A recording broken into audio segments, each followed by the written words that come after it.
us a hand this morning. Come on, y'all can do better than that.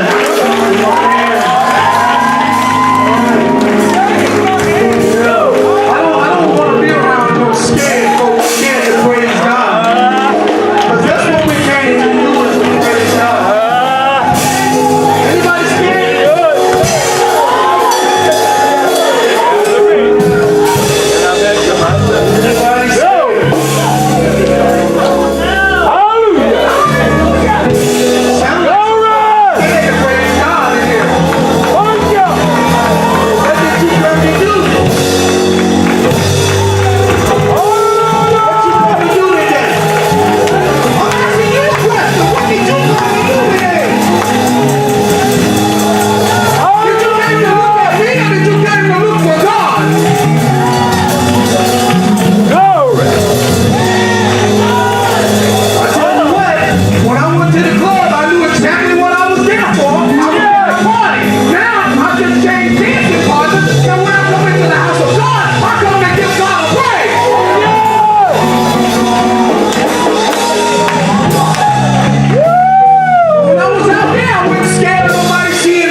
After that, I'm still here. Pastor's been talking about identity, and some folks don't even know if they're here now. But I'm so glad I know I'm here, and I know why I'm here. I came here to give God a praise. I came to uplift somebody. I came to build somebody up. I came to turn somebody's life around for the namesake of Jesus Christ. Not my own doing. He changed me one day, and I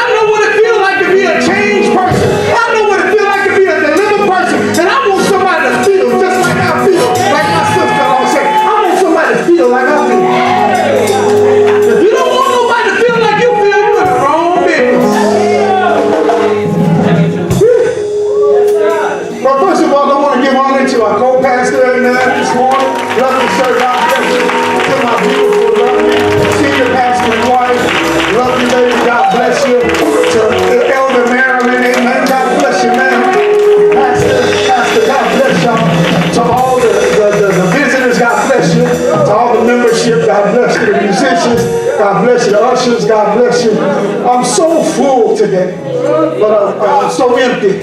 So full, but so empty. My body is weak, but my spirit is willing. So I'm going to do what my spirit says.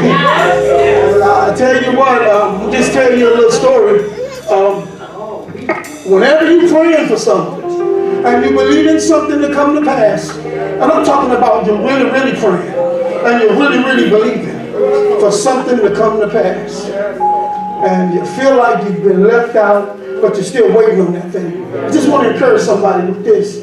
I tell you what, I prayed for my daughters, prayed for my sons, prayed for my grandchildren. And you know, because it seemed like everybody was going every which way, everything was going this way. And Scott, can I get a witness? And you feel like your family members doing that? I know I got other hands, but it feels like everybody going to every which way but loose. But on this past week, me and my wife was able to keep our 7 grandchildren. Jesus, that's why the body is kind of weak today. But I was able to keep them. But the spirit is very willing this morning. And I tell you what, if you don't know your children or your grandchildren or your husband and wife, spend some time with them a little bit. You learn, I'm talking about, you learn different attitudes. You learn what they like, what they don't like. I wish I would have brought this letter, well, this note that my granddaughter wrote. Stand up, baby. We'll give you your time today. Come on. Stand up, beautiful. She, I didn't know we did that good of a job with her because they was everywhere.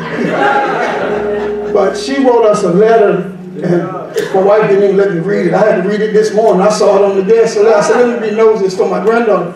But she thanked us and encouraged us on how great of a job we did. And she said she was going to even try to get better and loving in what she's doing. You know, and I thank God for you, baby, so much, because that blessed me this morning. That gave me some strength this morning. And then my little baby right there, my little grandbaby, she, I wanted to share, I've never been a person that be on Facebook like some of y'all Facebook problems. I call them Facebook problems. So I said, let me log into my account first time in probably about 2, 3, 4, 5, 6 years since I opened up the account. So I said, I want to share me and my wife's life with our grandchildren. Did anybody see it? Every day, all day. Every day, all day.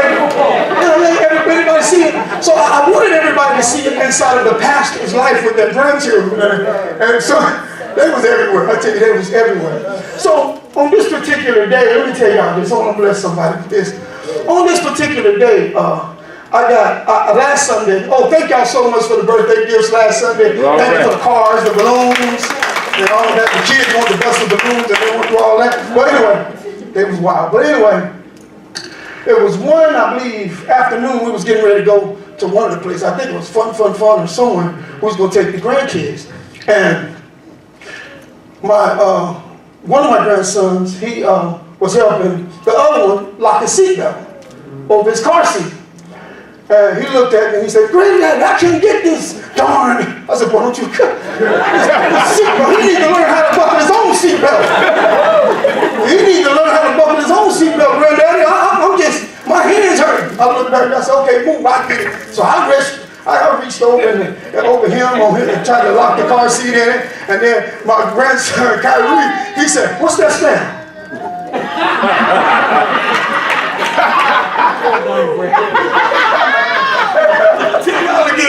I reached over him and I was trying to explain to him that you need to learn how to buckle your seatbelt and all this stuff. So in the middle of me trying to teach him how to buckle his seatbelt, he looked at me and said, what's that smell?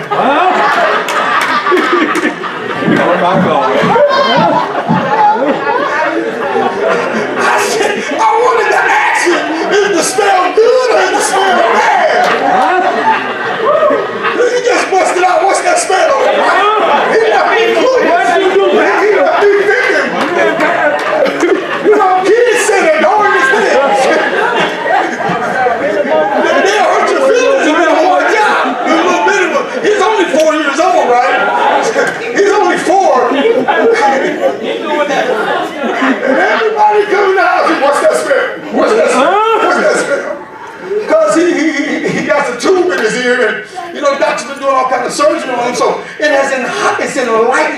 one of his senses. Well, all of his senses are real enlightened. His nose, his ears, I call him spider baby. They got all these spider senses going on, right? And I said, wow, that's beautiful. You know, and he gave me today's message. What's that smell? Out of the mouth of babes, by babes, the Bible says, come in perfect praise. So whether he was talking good or bad about me, I got a message. I know. What's that smell? Can you look at your neighbor and smell them and say, what's that smell? Look at them and say, smell them real good. Say, what's that smell?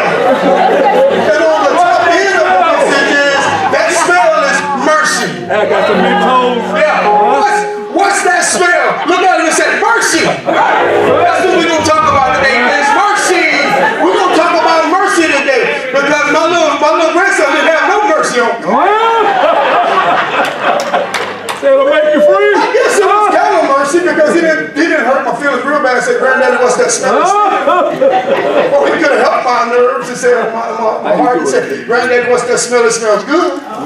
He could have did either one, but he just left me in. Well, you determined, huh? Yes. Well, Listerine.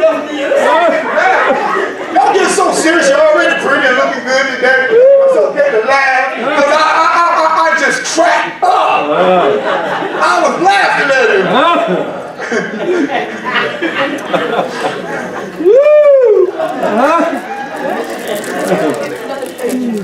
Oh boy, have you ever wondered what people thought about your smell? So you put a whole bunch of cologne on. Well, you put a whole bunch of perfume. We'll say cologne for men and perfume for ladies. Yes, sir. You just dumped it on you real good. And you try to smell real good. So you might be covering up some smells that you don't have. Come on, now I'm looking at y'all. It's true. The first part of everything. It's true. Perfume, cologne on you, and you still smell like it. Good God Almighty. Because one thing about perfume and cologne, it does what? It wears off. Yes, it does. Yeah. See, and that's what's about clothing. See, clothing, people can dress to the teeth. People can dress sharp as a tack. Yes, sir. But you got to ask them, what's that smell? Because everything that smells good ain't good. And everything that looks good ain't always good. Because I've seen some men in three-piece suits or matching ties or matching tops and bottoms that are mean as the devil. And I've seen some ladies who dress real good with the hairpiece, the weave, and all that. Pastor Bill talking about the tight pants and all that stuff. I've seen that, but they're really mean people. Ugly acting people. Yes, so today we're gonna come from a very, very familiar scripture today. We're gonna come from a very, very, just be patient with me today, y'all. I'm a little bit tired, but I'm gonna preach the gospel. Amen. I want y'all to be praying for my strength. Because what I want y'all to do today, I want y'all to feel some joy. I want you to be happy today. Right. Because today we're really going to find out who we really are. You know, we ain't going to have no identity problems. See, identity crisis and all that, you shouldn't have those when you're in the church if they're teaching you and you're receiving it. You shouldn't have any identity crisis if they're truly teaching the adulterated word of God, or if they got 100,000 people and they teaching some watered down version of it to keep you. But that is not my metaphor. It's to try to keep a whole bunch of pew sitters. It's to get those people ready, firm with the gospel, so they can take the gospel outside these four walls and to use it. Because you pack out churches, because you see a packed out church, don't mean everybody in there saved. They're getting a tingling ear thing and all this stuff here. They just getting a good itch in here and go out and be mean as a devil. Be like hell. No change in their life, no nothing. The kids, the grandkids, the husband, the wife, don't see no change in you. Something's wrong with you if you're not receiving the word of God. Somebody should see a change about you. Not that lying spirit that you always use in the world, because you cannot lie. Because I'm going to tell you, the one person we know in the Bible that's a liar, he's who? The devil. He's the father of lies. So don't you go out here after you leave there telling lies to your spouse, or lies to your children, or your grandchildren, or your cousins. Yes, sir. And I've learned, if you're going to live for Christ, live for Him. There ain't no such thing as straddling the fence. Either you in or you out. The Bible says a double-minded man is unstable in all his ways, and all you're doing is wearing costume jewelry, and you're wearing makeup just to show me you look good. Look at your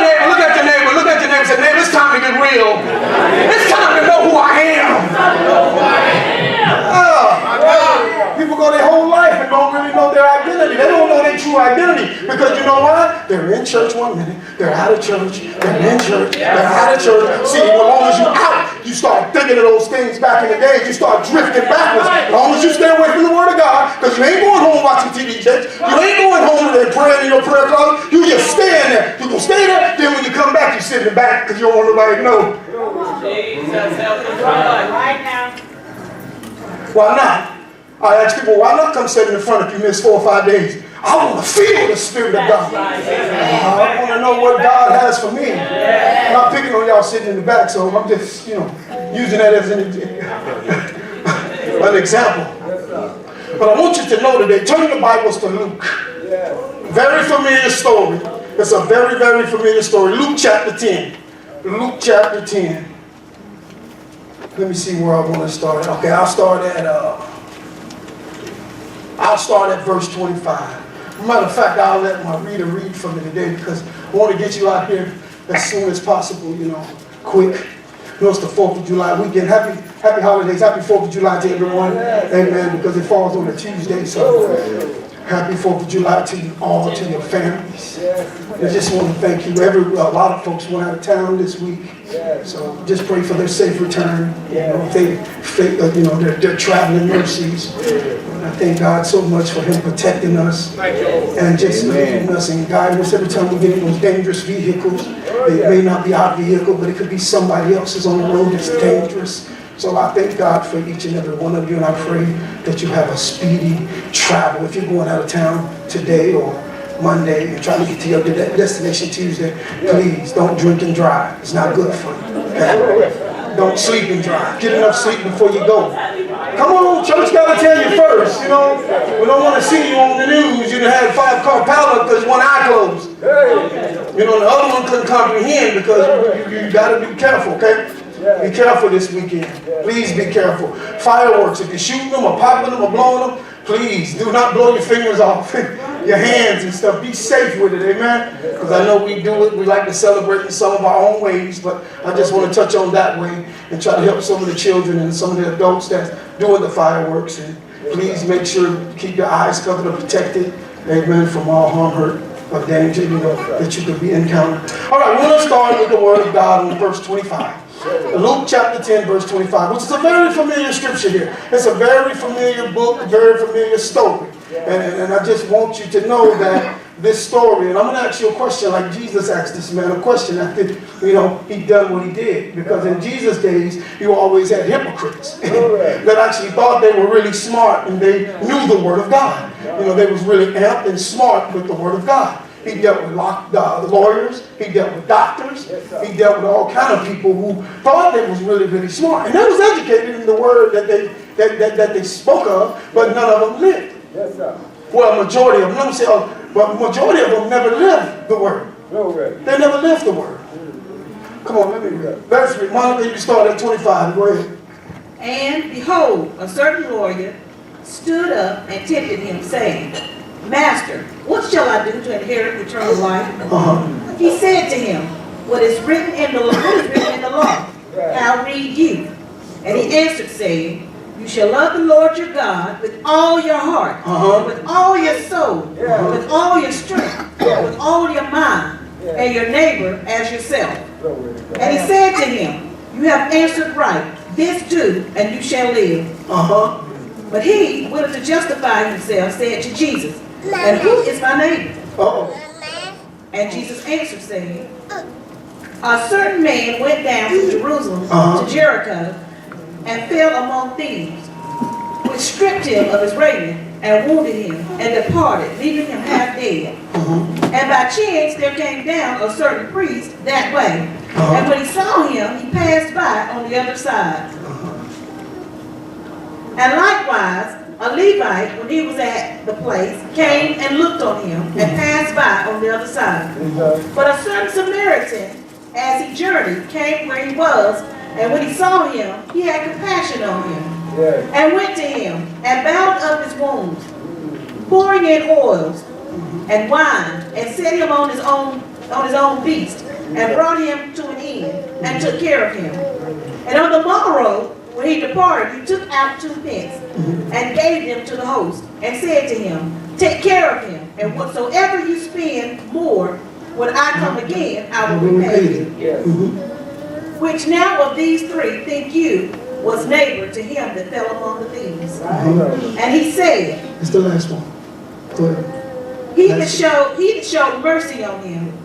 Then said Jesus to him, go and do you likewise. Here we have a parable. Jesus spoke in a lot of parables to make the story more interesting for those really rich people and those really smart people. Because I thought about it. I said, Jesus, why would you make a story so easy for the intellectual people? Because the intellectual people, they already know the law. They already know which way to go. They know everything about the law. Yes. But Jesus spoke to me and he told me, he said, everybody don't know what they think they know. Listen to me. Everybody don't know, or should I say, you don't know what you think you know. Amen. And this lawyer stood up against Jesus and thought he knew, which he really did know the law. He knew the law, but he didn't really know of the lawmaker. Can I get a witness? He didn't know of the lawmaker. So what Jesus did was, these certain people came to him. I guess they were trying to, this lawyer came to him and tried to show how smart he really was. Come on, y'all know y'all do it. Y'all exactly know. Some of us men do it. Y'all ain't got to go to that prayer meeting. You know, I ain't got to go. That's for the women. And then the women get far advanced than you, and the women get to moving up in God, and you're mad because she's more advanced than you in reading your word, because you don't read your word. Yes, sir. Come on, you may be the lawyer, but you ain't over the lawmaker. So listen to what I'm saying. Listen to what the Spirit is saying to the church this morning. This lawmaker, he wanted to know what could he do to inherit what? Inherit eternal life. Eternal life. So it could have been a trick question. But Jesus is really good at trick questions. Even when they tried to catch him in a trickful situation, you know how people try to ask you something, see how smart you are? I'm a pastor, they do it all the time, don't worry. You know, don't worry. But I don't tell them stuff right then. I say, wait a minute, let me go see what the Bible has to say. Okay? Because everybody cannot quote a scripture. Just because you can quote scripture verbatim doesn't mean you're anointed to preach. Or that you are anointed to teach. Come on, somebody, can I get a witness here? But I thank and praise God, because here's Jesus. He's asking them. He said in 26, he said unto him, what is written in the law? How do you read the law? How do you interpret your own law? How do you do it? So in 27 he said, and he answered and said, thou shalt love the Lord thy God with all thine heart, and with all thy soul, and with all thy strength, and with all thy mind. He was good with that. He was good with that part of the law. And most of us are good with that part of the law. We think we can love the Lord thy God with all our mind and all our heart and all our soul. But it comes to somebody that looks just like you, or in the form of you, or even if it's a person that's of a human stature, we have a problem with it. Now looking at me like I'm crazy. Let me come to your front door. Because a brother goes out and do something wrong, we turn our backs on him. And that brother looked just like us. He's a human. But when one of our children fall, we want everybody to come and bandage them up and get him together. But we talk dirty about somebody. Come on, Facebook. I know y'all do it. I know y'all do it. But when Jesus came to this part, thy neighbor as thyself, there was a problem with him. Jesus.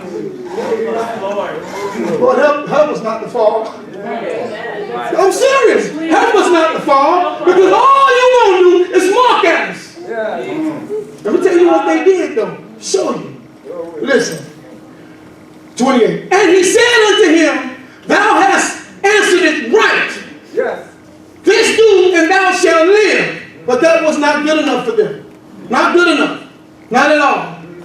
But he, the lawyer, willing to justify himself, said unto Jesus, and who is my neighbor? How blind can you get?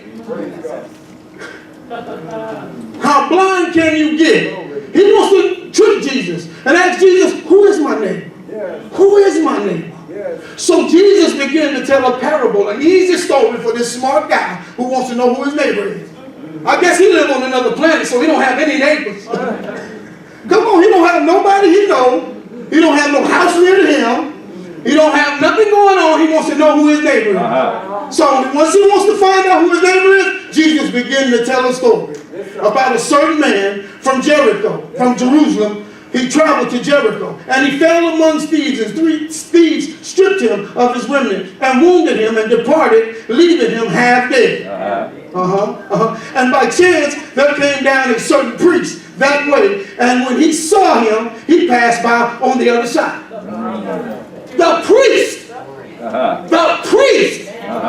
passed on the other side. And I had to, me and my wife last night, I'm going to testify this, so don't you get all mad at us, because don't look at us like you haven't done it too. Listen, we went to Baskin Robbins with the children on the other day. And there was a homeless, I didn't know if she was homeless or not. She was like in a hospital gown, and she had a couple boots on her feet, and she had her bags laying on the front of the seat before you go in. You know, and I believe she was homeless.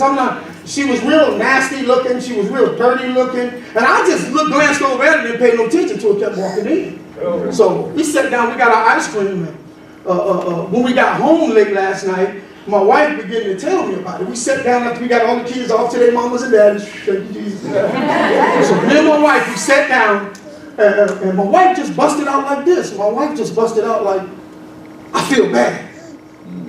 And I said, what do you feel bad for, honey? She said, because I looked at that lady outside Baskin Robbins, and I didn't do my job. I didn't do what God called me to do. And then that's when I said, well, baby, we better repent, because I didn't do what I was supposed to do either. We were supposed to went to that lady and ask, what could we do for her? But because not because she was dirty or anything like that, don't give us that. It's just that I wasn't thinking at the time.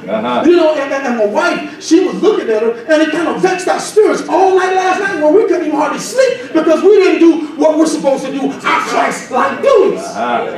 You know, and that's what we do sometimes. Not me and my wife didn't do that, but sometimes we see how dirty and nasty a person is, but we will not, we won't stop. We won't see what they need. We won't do nothing, because the first thing we ask, they're going to ask, scared they're going to ask, is for money. And all the time, that's not true. All the time, I'll give us most of the time, but most of the time, that's not always true. Now, if it's all the time, let me tell you this, you don't have to give them the money, you can take them to where they need to go. I'm going to get a witness in the Bible. The Bible's going to talk for me to help you and me today. Yeah. Those peddlers out there saying, I will work for money, okay, I need my yard cut, get in the car. But the first thing we think is they want to hand me out. But I begin to think that, you know, I said, where we live at, there's a drive where there's a store that they was fixing on. And there was this homeless guy, he's at the corner every day with his sign up. You know, we'll work for food. So me and my wife, she went home, she had an idea, let's go get some blankets, let's go get some lunch meat and some bread, fix them a little Ziploc bag, put some scriptures on it, take it and give it to them. So we did that. We took the blankets, we took the sandwiches, right? In the wintertime, yeah, it was wintertime. But we took the blankets and we took the sandwiches and we gave it to them. And my wife, we went back by, sandwiches were still standing there, but the blankets was gone. So I told my wife, I said, don't worry about it, we did our job. Yeah. We did our job, because he probably just wanted the money to go drink. Come on, can I witness? So he left the food there, but then I started thinking, my wife was like, I said, well, they probably don't need everybody's cooking. Because people in the city might be trying to kill them all. Come on, can I get a witness in there? Somebody in the city may be trying to put some poison in their food, and we're trying to kill them off. You know, but if you're going to work for food, you're going to work for food. I got something to work for. So I told my wife, I said, don't worry about it, baby. We just do it. See, that's what our problem is. We look and worry about what they're going to do with our money, when God told us to give to them. What kind of sense does that make? If God's going to help us, don't worry about that money's gone. There's a blessing in store for you on the other end of it. But God want to bless you for being obedient to Him. Talk to you today. Don't look at the outer appearance of a man, but God looks at the heart of a man. We all look at the outer appearance. Outer appearance can fool. I've been fooled before about the outer appearance by preachers. They look real good, but they pass by on the other side. You know, that's okay, pass on. God's got somebody for you. Let them pass by you. God's got something for you. You don't worry about them passing on the other side. So listen, where was we at? Okay. 32. It says, and likewise the Levite, when he was at the place, came and looked on him and passed by on the other side. On the other side. But, somebody said, but, there's always somebody that's got a but that's coming your way. And if they don't have a but, they deform. Well, Y'all think about that later. A certain Samaritan, listen, as he had to go somewhere, he was very busy. Came where he was, and when he saw him, he had compassion on him. It didn't say he gave him money. All he said was he had compassion on him. Listen, and went to him, and bound his wounds up, and poured in oil and wine, and set him on his own beast. So the man wasn't a broke man. The man just was robbed. He was just beat up. He had some money. And brought him to an inn and took care of him. He wasn't worried about if the man had money or if the man didn't have money. He took him to a hotel, motel, Holiday Inn. If your friend started acting up, y'all quit. Bring your minds back. We bring your minds back. Bring your minds back. No, y'all are 60, born in 68. And y'all know. And on tomorrow, when he departed, he took out 2 pence and gave them to the host. Now he gave it to the host, he didn't give it to him. And he said unto him, what? Take care of him. And whatsoever, listen to what he said, whatsoever, he didn't put a price on it, thou spendest more. When I come again, I will what? Repay thee. Yes. Now, here's the question I want to ask y'all. Okay, listen to me. Out of the first man, the priest, are you the priest? Anybody here the priest? nope. The second one, are you a certain person? No. Come on, anybody? No. Certain people, anybody? Anybody, a Levite. Anybody's a Levite. Nobody wants to be there, huh? Nobody wants to be there. Anybody want to be the Good Samaritan?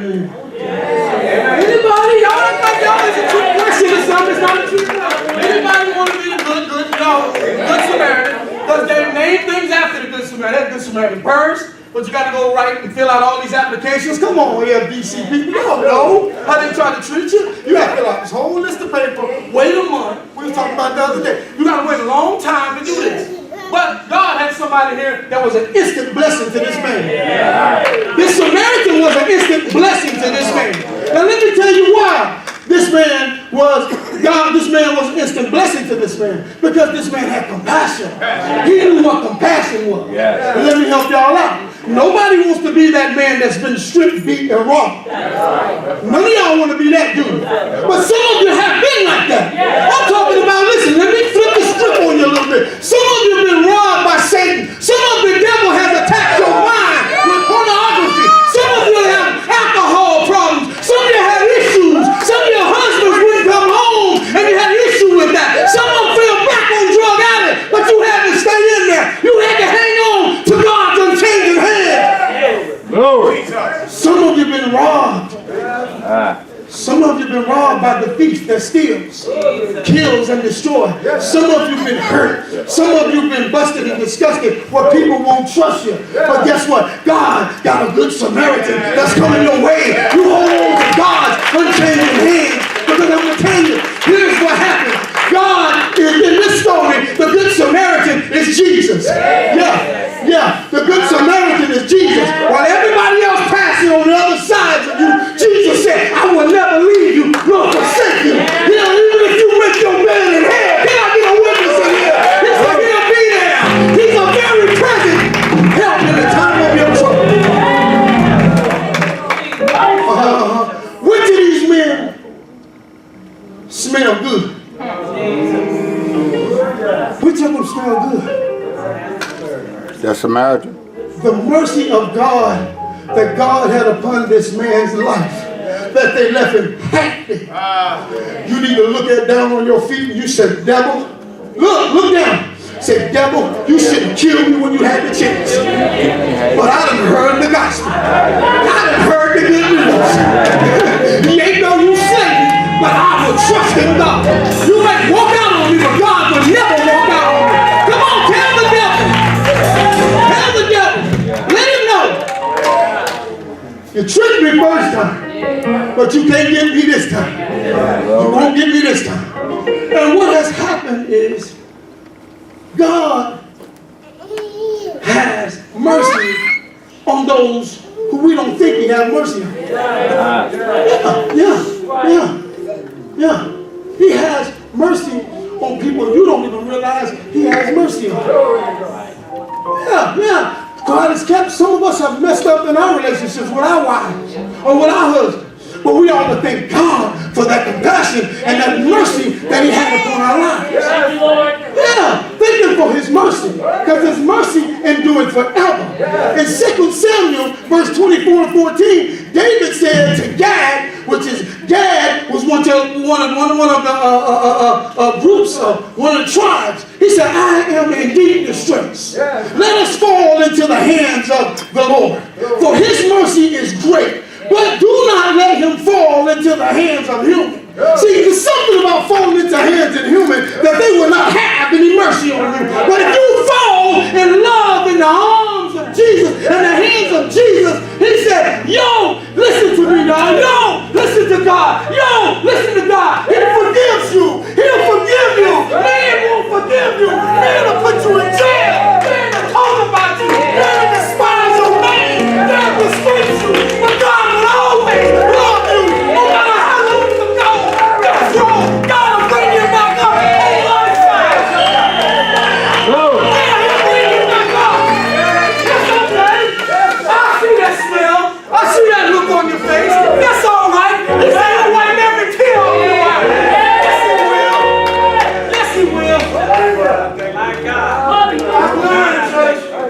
I've learned how to keep a smile on my face at all times. I don't want to grow old and be droopy dog, with my frown hanging down. Because you got too much to live for. You got too much to gain in Christ.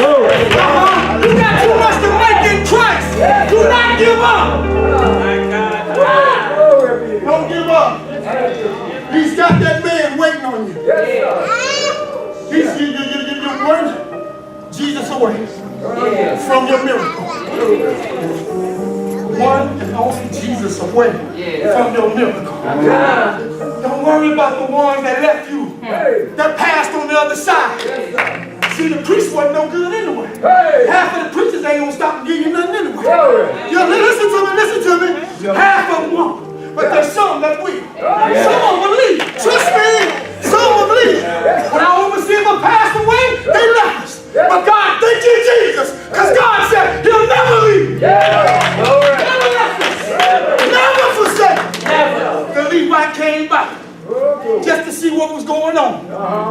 He looked and saw the man laying down there needing help. He saw the man bruised and beat up and busted. He saw that the man had the need. But guess what the Levite did? He passed over on the other side. Not thinking this could have been him. The priest not thinking this could have been him. The mercy needed to be on him. But they didn't think that. But thank God for the good Samaritan. He looked down and saw the need of that man. Don't you get dismayed when it feels like you in it all by yourself. Come on, I'm talking to you. When it seems like you ain't got no friends around, nobody to pick you up, nobody to hold you tight, Jesus will be there for you. He'll hold on to you. Trust me. Trust me. Trust me that God will help you. Jesus will help you, because guess what? They tried to kill him and they killed him, but he came back to life on the third day.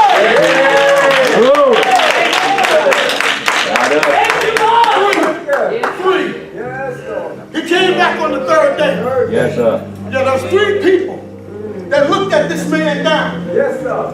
Looked at this man down. Glory be to God. But I'm so glad that one person knew what that smell was. They knew it was a man. They were smelling a man that was in distress. A man that's in despair. We don't know what our neighbor's going through today, church. We don't know. But I come to tell you today, mercy does. Mercy knows what you're going through. And Lord, have mercy on us. Have mercy on everybody that's breathing in this church. Have mercy on marriages. Have mercy on single mothers. Have mercy on those that fell in adulterous situations. Have mercy on the homosexuals. Have mercy on the lesbians. God, just have your mercy on this world. We need your mercy on this world. Have your mercy on them. Some labor hard on their job, trying to take care of their family. God, have mercy on them. Have mercy. Have mercy on them, God. Because we don't know what tomorrow's going to bring us. We need to ask God for mercy today. I don't know what tomorrow's going to bring for me. You don't know what tomorrow's going to bring for you. We need to ask for His mercy. Talk to Him like we're in a personal relationship, God. Have mercy on us, God. Have mercy. Yes. You know how many times I yelled at Him when I felt like my children didn't love me. They didn't care about me. But I didn't veer off. I didn't leave. I stayed. You know, becoming a pastor and being called straight from God, and no man said, "You're going to be a pastor. Stand up, sir. Man, you're going to be a pastor." I didn't get that from man. I got it in my lonesome and old broken down trailer. Yeah, I got it. When you get it, people gonna come at you. When you get Jesus, they coming at you. They're coming at you. But see, it's to build your armor. It's to build your muscle. It's to make you stronger. It's to let you know today is the day that the Lord has made. You ought to be glad and rejoicing. You ought to be glad and rejoicing that you are in man's hands. Yes. Yeah, thank you, Lord. Thank you, Lord. Yes, God. Yeah. Thank you, Lord. I tell you, I love Him. Yes. Because I love Him.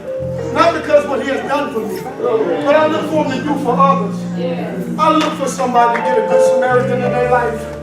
Somebody's going to look beyond your faults and see that you need it right now. There's some selfish people in this world, but Jesus is not selfish. He's not a selfish person. If you open up your heart and you open up your mind. Yes, I was tough in the world. I was rugged. I was the man. I didn't like outward praise, but I wanted to smell what was good. I wanted to smell the praise of the atmosphere. I wanted to smell the worship of God. I wanted to smell the sweet savor of the saving grace. Oh, how sweet it sounds. The saved a wretch like me. He saved me one day. He saved me one day. And guess what? He's saving us all one day. He's coming back to our church without a spot or a wrinkle. That doesn't mean He's not coming back for you because you made a mistake. He's coming back for you. All He wants you to do is repent from your sins. That's all He wants you to do is repent today. Stop doing it. Repent today. He's yelling at the world. Repent today. I have mercy on you. All right. Thank you, Jesus. Yes. I tell you, I feel good. I feel good. It doesn't matter how long I've been saved. I still feel good. Matter of fact, I love you. I feel good.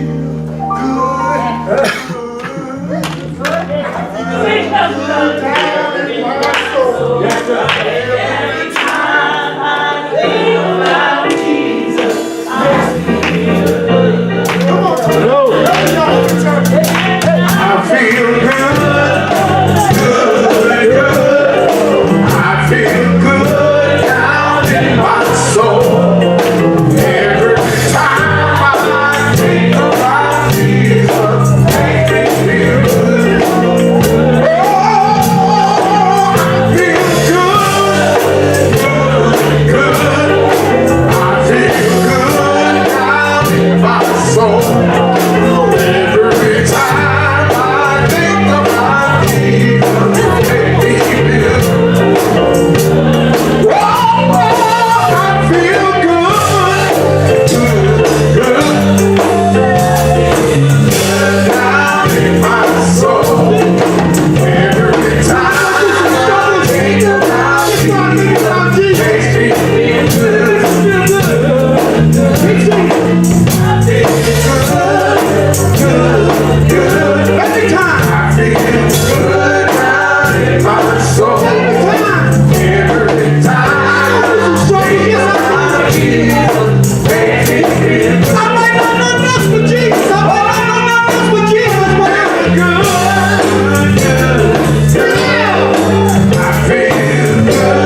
God. Because you're a man of God. You know Jesus.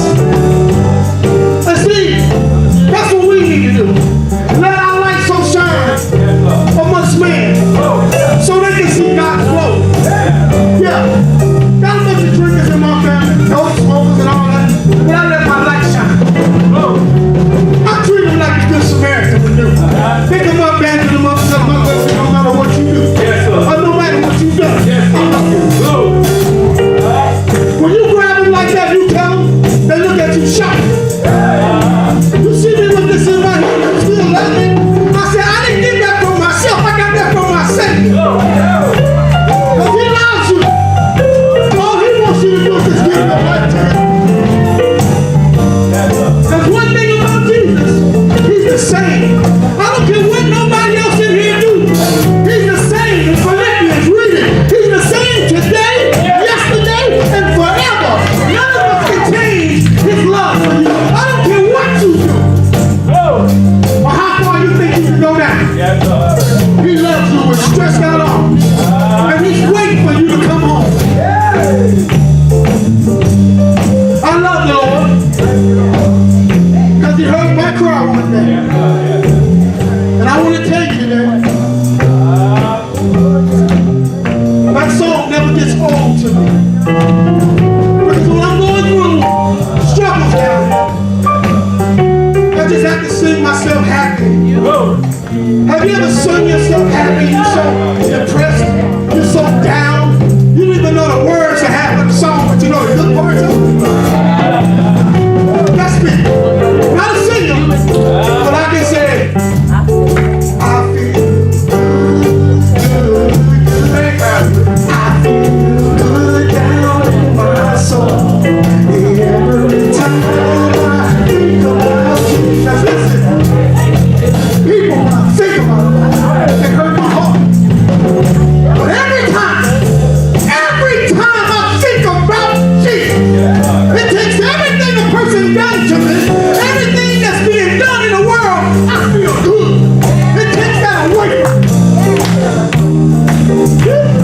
Everyone standing in the building.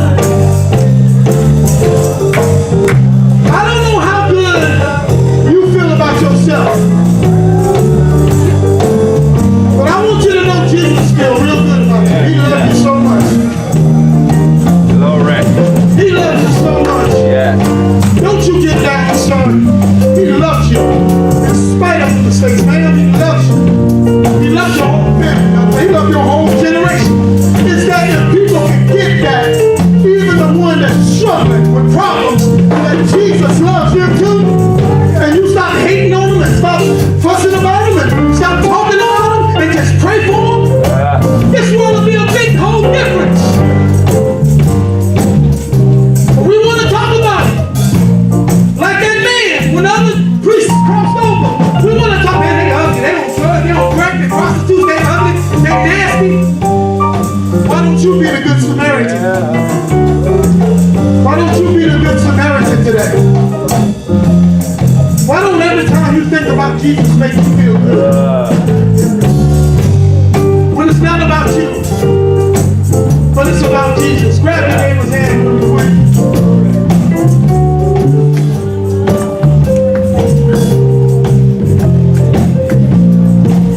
What's that smell? It's mercy. You remember you have mercy all over your life. And then goodness is just a bonus. That's just a bonus that God wants to give you.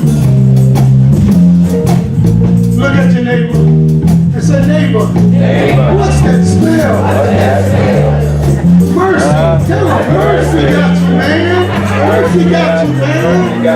Mercy got you, man. Mercy got your whole family, bro. Pastor Jamel, mercy got your whole family. They're not here by chance, they're here because the man of God stayed faithful to his mercy. If you hold on, you watch family start coming to church with you. Yeah, believe it. You watch family members start getting saved. I only need the one's mind, believe it now. People, close your eyes right now, people of God. Close your eyes. And I want you to think about it.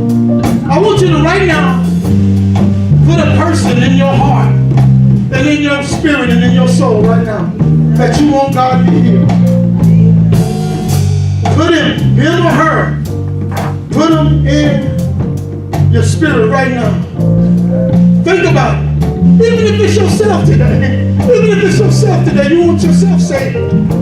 Put it in your spirit today. And I just want you just start praying for that person. Just start intercessing for that person. Because that's one thing all of us are called to do. That's to pray and intercess.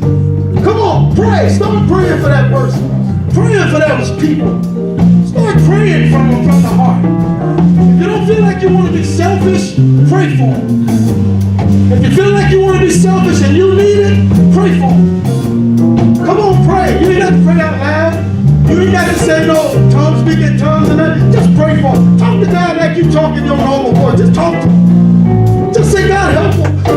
Help them, God. They're in trouble. They don't know what they're doing. Children, pray for your mother. If you need them to save your mother at home while she's cussing, then she come to church in a different way. Pray for your mother. Pray for him right now. Pray for your dad. He cussing and he doing things in a different way. Pray for him right now. Pray that God touches their heart. Don't pray that God kill them. Pray for God to touch their heart. Change their mind. Change their mind. Pray for them. Come on, pray. I hear you, Spirit of God. I hear you, the Spirit of the living God. I hear you. I hear you. Touch that loved one, God. I hear you. I hear you, Jesus. I hear you. Touch that baby daddy. I hear you, Father. Touch that baby daddy that's a deadbeat. Touch him and turn him into a heartbeat for his son or for his daughter and his children. Touch him.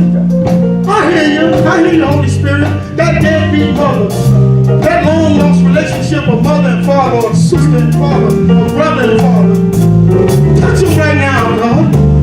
Bring that family together, God. Father, that one that's saved, the only one that's in the family, God. Strengthen them, God, that they may not be so heart-hurt, God. Let them know that every time they sing about you, you can make them feel good. Touch that only saved one that's in the home.